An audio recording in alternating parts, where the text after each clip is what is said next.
অন্য যে দুইটি বড় ঝর্ণা আছে সেই এলাকায় যেতে হবে, আর সেজন্য হচ্ছে এই পাহাড়টি বেয়ে যেতে হবে। এই পাহাড়টি বেয়ে উঠতে হবে এই রশির মাধ্যমে।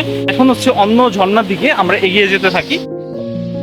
কুপিকাটা ঘুম ঝর্ণা দেখার পর আপনার পরবর্তী গন্তব্য হবে এই ট্রেইলের সবচেয়ে শ্বাসরুদ্ধকর দুটি ঝর্ণা, বাগবিয়ানি এবং বান্দরঘুম, যেখানে পৌঁছাতে আপনাকে একটি উঁচু পাহাড় পাড়ি দিতে হবে, যা এই ট্রেইলের সবচেয়ে চ্যালেঞ্জিং অংশ।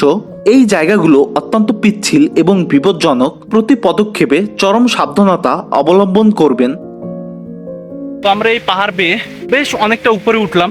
বেশ এই রশি আছে একটা, শুধু এটা ধরে ধরে এই পাহাড় বেয়ে উঠতে হয়, যেটা একটু কষ্টদায়ক। তবে এখান থেকে কিন্তু ভিউটা বেশ অনেক সুন্দর দেখাচ্ছে। আমি একটু এখান থেকে ভিউটা দেখাই।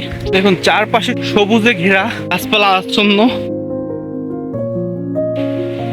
আর বেশ অনেক দূরে বেশ এই স্থানে একটি বাড়ি দেখা যাচ্ছে, যেটা হয়তো বা এখানকার লোকাল মানুষদের বসত ভিটা।